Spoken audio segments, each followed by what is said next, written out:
Mga kababayan ko, nako matinding pasabog po ito na yayanig sa loob ng social media. Vice President Sara Zimmerman Duterte nagsalita daw po sa rally. Ulitin ko po nagsalita daw po sa rally. Mga kababayan, ito ba may katotohanan o pawang fake news lamang? Abay, tila po ba dito sa rally na to ay nagme-mekos-mekos po? May panoorin natin mga kababayan ko, nagsalita daw si VP Sara. Sa ating puting Pastor Apollo City Baloy. At sa mga sandaling ito, isang video message pa ang ating mapapakinggan. Narinig ninyo sa puntong ito ay isang video message pa ang ating mapapakinggan. Sa makatuwid, meron daw pong mensahe para po sa mga taga-suporta ni Pastor Quiboloy. Ito po ba ay totoong mensahe ng isang tao individual doon sa mga taga-suporta? Panoorin natin. Mula naman kay Vice President Inday Sara Duterte. Ayan, nagpalakpakan ngayon yung mga tao nung narinig si VP Sara Duterte. Nung narinig nila si VP Sara Duterte, nagpalakpakan yung mga tao. Ayan, tanong, mensahe ba talaga ni VP Sara Duterte para sa kanila? Panoorin natin. Tuloy. Mga kababayan, ang black propaganda ay maging bahagi ng politika. At sabi ni VP Sara Duterte dito, ang black propaganda ay naging bahagi na ng politika. Tama po ba ako? Tuloy. Gagamitin itong sandata laban sa akin ng gagamitin daw laban sandata para sa kanya. Mga taong nangangarap na makita tayong bigo sa pagtupad ng ating May mga tao daw na nangangarap na makita daw sila siyang bigo. Ayan tuloy. Ang tungkulin sa bayan. Nagiging mas matindi, mapangahas at desperado na ang mga paninira sa akin ngayon. Ayan, mas matindi na daw at mapangahas at desperado na ang mga paninira daw kay VP Sara Duterte. Tuloy. Bahagi ang mga ito ng isang organisadong demolition job na ang layunin ay sirain ang aking integridad. Ibahagi daw ito ng isang demolition job, organisadong demolition job upang sirain daw ang kanyang integridad. Tuloy natin. At gumawa ng imahe na ako ay isang mamamatay tao na korap, abusado, taksil at isang warlord. Ayan. Ang gumawa daw ng ginagawan daw siya ng imahe na isa daw siyang mangangatay ng manjujutay, ng manggugurgur, tapos warlord, at isang ano pa masabi niya dito, may sinabi pa siya Wait nga, ulit natin. Corrupt. Ayan, corrupt daw. Ito ng isang organisadong demolition job na ang layunin ay sirain ang aking integridad at gumawa ng imahe na ako ay isang mamamatay tao na korap, abusado, taksil at isang warlord. Isang taksil at isang warlord.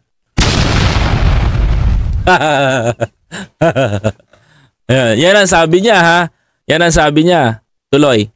Makikita natin ito sa pag-atake sa confidential funds, pagpapalaganap ng video sa Commonwealth traffic, paggawa ng issue.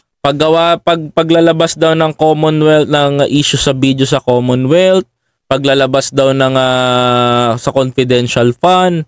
Yan daw ano pa? Sa pagtatag ng security para sa opisina ng Vice Presidente, paglabas ng testigo na umano'y ako ay kaparte ng Davao Death Squad sa malisyosong ulat tungkol sa aking mga baril at ang malisyosong ulat tungkol sa kanya daw mga baril. Ay, eto po, hindi po sa ating galing. The words came from the mouth of our Vice President Sara Duterte. Malisyosong ulat tungkol sa kanyang mga baril. So, ibig sabihin, may nagmamay-ari rin po talaga siya ng baril. O, ayan. Tuloy natin. Pabastos sa relasyon namin ng aking asawa. Ayan. Isa pa daw po na pangbabastos sa relasyon daw nilang mag-asawa. Tuloy. Kamakailan lamang ay nagsusulputan din ang mga online scam sa pera sa social media, katulad ng scholarship o pambaon program para sa mga mag-aaral. Sinisiraan ako para pagdudahan, pahiyain, at panghinaan ng loob. Nais nilang isuko ko ang aking sinumpaang tungkulin na magsilbi sa bayan. Ayaw nilang magtagumpay tayo para sa edukasyon ng mga batang Pilipino at para sa kanila. Ang dami nga pong kulang sa eskwelahan, Vice Pwede naman lumapit yung eskwelahan dito sa amin na walang kuryente. Kailan kaya magagawa yun? May fundraising pa eh. Hindi, totoo lang akong tao kung talagang kung talagang natututukan ni Vice Presidente itong DepEd, bakit yung eskwelahan dito sa amin? Until na walang kuryente. Kailangan pa mag-fundraising, walang pondo. Asa na punta yung pera ng DepEd? Oo.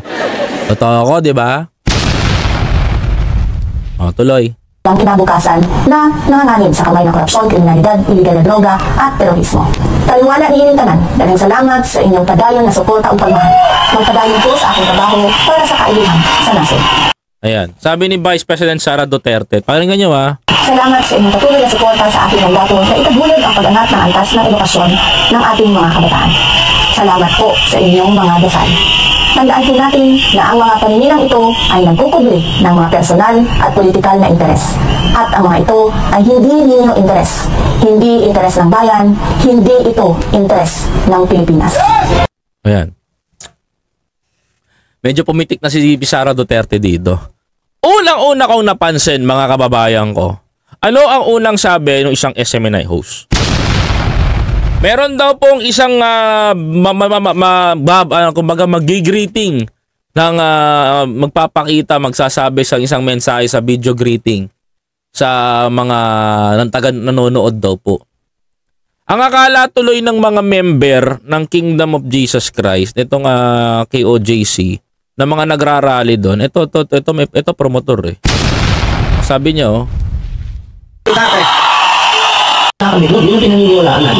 Sa mga sandaling ito, isang video message pa. Ayan, isang video message pa.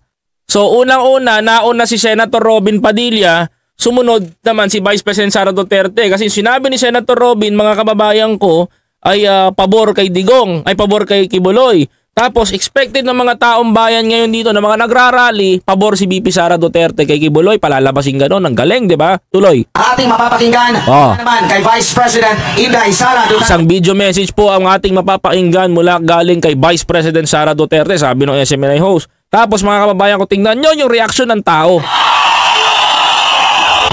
Mga kababayan. Diba? Tuwan-tuwa yung taong bayan. Pagpapalakpakan sila doon, Vice President Sara Duterte. Ang expected nila, kumakalyado kay Kibuloy. Pero ang tanong ko dito, ano ba nilalaman ng video? Correct natin mga kababayan ko, let's debunk. Ano nga ba ang nilalaman ng video? Yung nilalaman ba ng video ay pagpabor kay Kibuloy? Ni isang nga doon mga kababayan ko, walang binanggit si Vice President Sara Duterte na pangalan ni Kibuloy. Ang mensahe na to ay wag nating gamitin. Generally po yan, hindi po para sa isang tao lamang.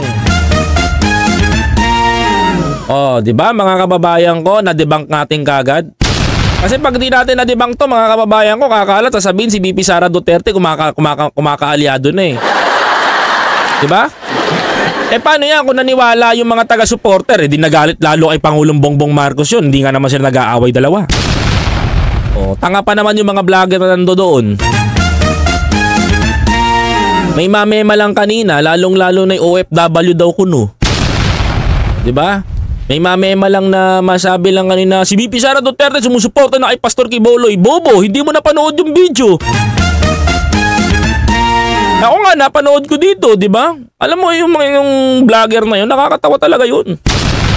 Pero wala pa naman sinasabi si VP Sara Duterte, susuportahan niya si Kibuloy sa kanyang ginagawa, pinapatigil lang ito, kinukundi na ni VP Sara Duterte. Siya naman todo bitaw na, si VP Sara Duterte nakasuporta na kay Pastor Kibuloy. Alam natin na magkaibigan sila. Pero ang tanong dito, wala naman sinasabi si VP Sara Duterte na pinipigilan niya, hinaharang niya ang paglilitis ng Senado.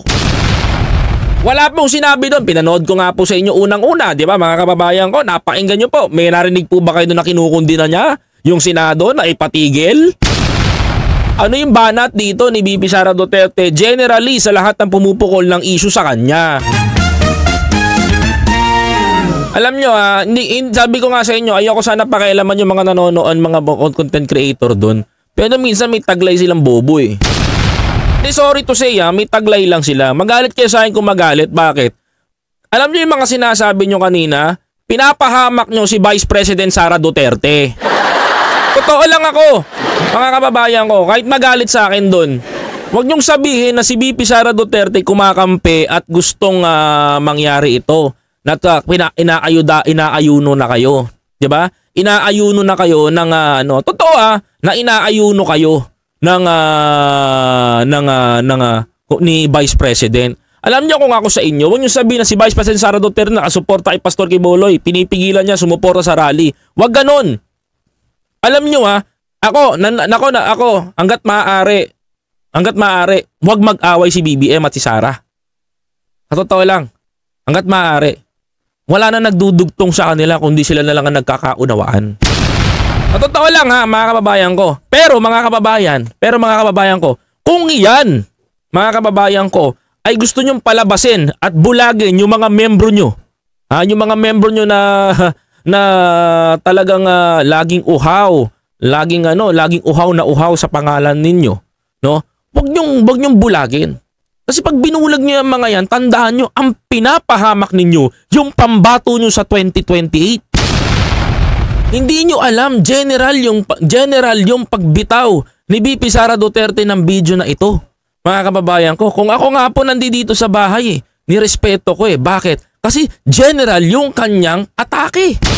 Wala siyang pinangalanan, wala siyang sinuportahan, at hindi niya sinusuportahan, mga kababayan ko, yung rally ngayon. Dahil ang mensahe na ito na video na inyong nakita ay generally na lumabas sa kanyang Facebook page, mga kababayan, na kinuha, inadapt at pinakita sa taong bayan para may masabi, si VP Sara Duterte, kaalyado si Quiboloy, makakasama natin si Sara Duterte, kaalyado natin, Duterte, no? Tablahin ang pulburon. Ganon ang gusto niyong palabasin. Diba? Galing-galing! Kulit-kulit nyo. Hindi nyo naiintindihan. Buti pa ako nasa bahay, nakukuha ko yung punto Tapos kayo hindi.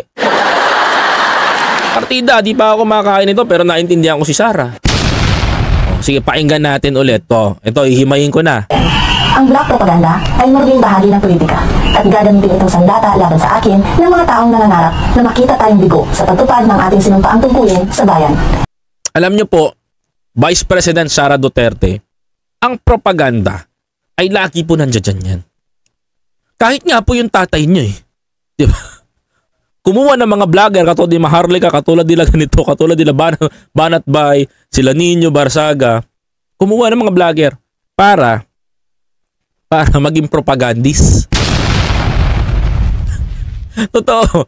Kaya kung ano pa po yung nararamdaman ninyo, in terms na talagang literally, meron tabu talaga niyan. Kung ang mga Marcos nga, may mga binabanatan sila ng mga propagandist, hindi talaga nawawala yan.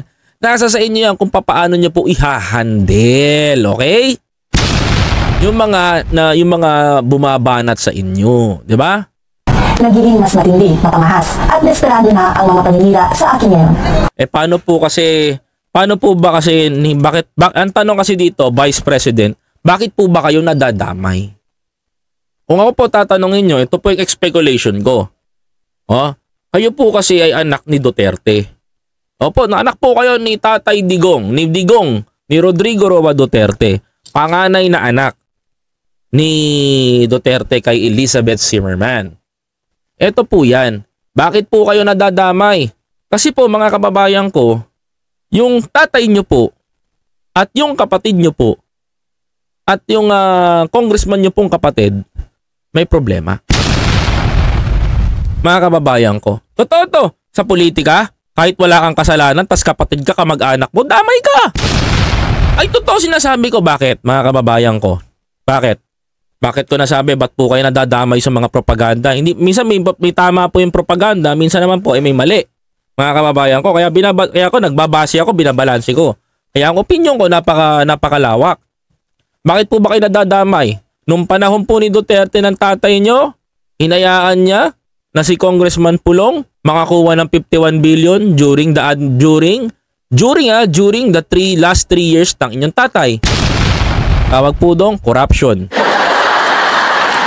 Diba mga kababayan ko? Second, ano po bang bakit kayo nadadamay sa issue palagi, Vice President? Alam mo, sa totoo lang, naaawa po ako sa inyo. Mga kababayan, naaawa ako sa iyo. Ba't ka nadadamay dito? Yung kapatid mo na bunso, hindi mo man lang inawat. Alam mong mali yung sasabihin. At makakaapekto para sa'yo.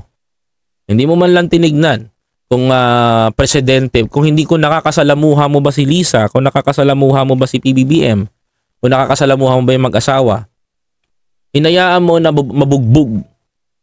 Na mabugbog yung mag-asawa na tinuring kang kaibigan. Siyempre, sasama loob nun. Kaya kung hindi ka pinansin sa airport, deserve mo rin yun. Diba? Tama po ba ako? Ako lang, totoo lang po tayo, guys. Kaya po nangyayari yan. Hindi kita binabanatan, hindi kita ginugurgur. Okay? Ang gusto ko lang malaman mo kung bakit. Ano yung opinion namin dito bilang mga mahihirap, bilang ordinaryong Pilipino, ano yung nakikita namin. Para din naman sa iyo yun, hindi naman para din sa amin yun. Okay? Bakit ganon? Ano ba ang meron? Kasi nakikita nila. Biruin mo, nadamay ka sa tatay mo. Tatay mo ang pumutak ng pumutak during that time. Wala namang issue di ba? Nagkakasama pa nga tayo sa Davao with Senator Amy, Baste. Namimigay tayo, di ba? Magkakasama tayo noon. Naalala ko yun sa Waterfront Hotel pa nga tayo na gano'n, nag-stay. Hindi ko makakalimutan yun, guys. And that's the precious, isa sa mga pinaka-precious na araw sa akin yun, na nakasama ko ang Vice Presidente ng Pilipinas. Subalit, alam ko nadadamay ka sa lahat ng issue. Nadadamay ka sa problema ng tatay mo. Nadamay ka. Ang problema kasi dito, Vice, may kamay na bato ka may kamay na bato ka. Kaya mong awatin ang tatay mo. Sa totoo lang, kaya mong awatin ang tatay mo. Ang problema dito, napapansin ko, may pumipigil sa'yo. Oo, may pumipigil sa'yo. Nasitahin sila. Vice, ako na nagsasabi sa inyo, pinaglalaroan kayo ng tao na yun. Bandang huli, di na ako magtataka, kayong mag-ama, kayong magkakapatid ng pagsasabong-sabungin ng tao na yun. Mautak, matalino yan tao na yan na nasa nakatabi mo. No words came through my mouth. Wala akong binanggit na pangalan pero matalino yung katabi mo. Tuloy. Bahagi ang mga ito ng isang organisadong demolition job na ang layunin ay sirain ang aking integridad at gumawa ng imahe na ako ay isang mamamatay tao na korap, abusado, taksil at isang warlord. Makikita natin ito sa pag-atake sa confidential funds, pagpapalaganap ng... Tanong ko lang din dito, Vice, yung 125 million in 11 days. 125 million in 11 days, yung po ba, isang po ba napunta yun? Confidential fund po Kung sa tingin nyo po na-atake kayo sa confidential fund, medyo matatanong po kayo doon. Tuloy. Video sa Commonwealth Traffic, paggawa ng issue sa pagtatag ng security para sa opisina ng DCP. Yung Commonwealth Traffic naman po, hindi po hindi sadya yun. Kumbaga kala may nagsabi lang na dadaan daw si Vice President, kaya humarang. Wala talagang hindi po yun. Talagang hindi naman sinadya yun. Meron lang nagbalita. Kaya yung pulis mag-isa lang. Syempre kahit naman sinong pulis, mga kababayan ko, Diyos ko. Tuloy. Presidente, paglabas ng testigo na umano'y ako ay kaparte ng Davao Death Squad sa malisyosong ulat tungkol sa aking mga baril at ang pambabastos sa relasyon namin ng aking asawa. Wait lang. Ano yung sinasabi ni Vice President na pambabastos sa relasyon nila mag-asawa? Ano ba yun? Hindi ko alam yun Anong issue yun? Ano yung issue na binastos daw? Si Vice President tsaka yung asawa niya? Sino ba? Si Lance? Meron bang mga nambabastos kay Vice Presidente? Meron ba? Meron ba nambastos kay Vice Presidente na literally sa kanila mag-asawa? At ano kaya yun? Diba? Ano kaya yun, mga kababayan ko? Alamin natin. Diba? Kung ano yung issue na yun. Naku, mukhang chika yan mukhang chika to, mga kababayan ko. Sobrang defensive. Isara pa victim, sabi ni Annabel Channel. Well, opinion po niya yan. Sabi, bayang Pilipinas, mag-isip na tayo. Ibubulok na lang natin ang angkan natin. Ako sa totoo lang, mga kababayan ko, para sa akin, mga kapatid, hindi na ako hindi ako lang sa totoo lang, hindi na ako boboto ng Duterte talaga. Kasi mga kababayan ko, nakakatakot para sa akin ngayon, nakakatakot. Hindi sa binabanatan ko tatay niya. Wala akong problema kay Sara Totoo lang wala akong problema diyan Kasi yung goal niya naman may discipline Actually, mas malala pa to kay Digong pag nagdisiplina. Baga palong magulang ang aabutin mo. Didisiplinahin ka talaga. Pag sinabing wag ka lumabas, mga kababayan ko. Ang ugali nito ni Sara tahimik, parang tripling Marcos. Ganun. Mga kababayan ko, kung sa tingin nyo po, pa-victim si BP Sara Duterte dito, kayo pong bahala. Diba? Okay ba yun sa inyo? Kung pa-victim po siya talaga dito, kayo pong bahala. Opinion nyo po yan. Mga kababayan ko. Ako kasi mga kababayan ko, para ano lang talaga. Hindi pa siya handa for presidency para sa akin. To be honest. Hindi pa. Wala ako nakikita sa kanya political will na maging presidente someday. Medyo maninibago talaga ako doon. Basta ang alam ko, mga kababayan ko, maliwanag sa sikat ng araw, mga kababayan ko, hindi na ako maghahalal ng Duterte. Kung kayo, magboboto kayo ng Duterte, hindi ko kayo pipigilan. Boto nyo yan, sagrado yan, pero ako, hindi na. Bakit, mga kababayan ko? Aabusuhin siya ng mga kapatid niya, pati tatay niya. Alam ko mangyayari. Di baling ibang tao na lang ang maupo, aantayin ko na lang yung endorso ni Pangulong Bongbong Marcos. Ganun ang usapan.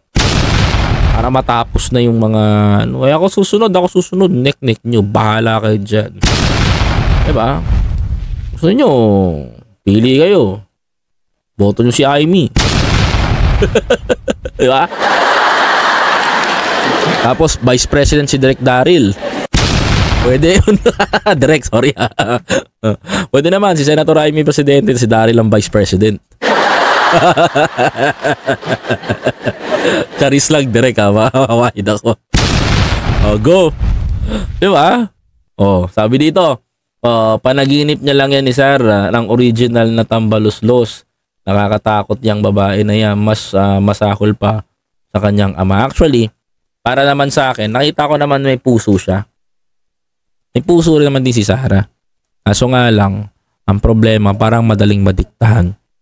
Kasi yung katabi niya, mga kababayan ko, nang dumidikit sa kanya, pinakikinabangan kasi siya. Parehas kami ng thinking ni Baste Diba? Medyo ilag ako dun. Anyway, yan ang aking opinion dun. Sino kaya ang nabiktima na sino kaya nabiktima sa mga tambaluslos? Ang tunay na tambaluslos ng tunay na tambaluslos. Alam mo sa totoo lang, pinag-aaway-away sila Oo, hindi nyo napapansin. Ito totoo to. Wala ba kayo nakikita sa circle nila?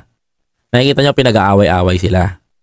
Ang isang nakakahalata doon si Basti lang. Ano na nangyayari doon? Pero, political strategy. Galing, di ba? Hindi na ako magbabanggit ng pangalan. Hulaan nyo na yung comment down below.